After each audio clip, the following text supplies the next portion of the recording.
জায়গা যাইতে হবে, যে ঘরে নাই সাথী এমন ঘরে রইতে হবে, যে ঘরে নাই বাতি।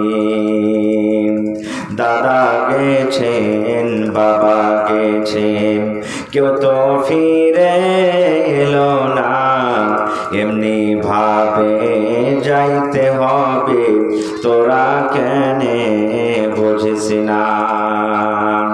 সাধের ছেলে চলে যাবে, আর তোরা পা ডাকবে না, পরাণের বিবি চলে যাবে, আর তো ঘরে ফিরবে না।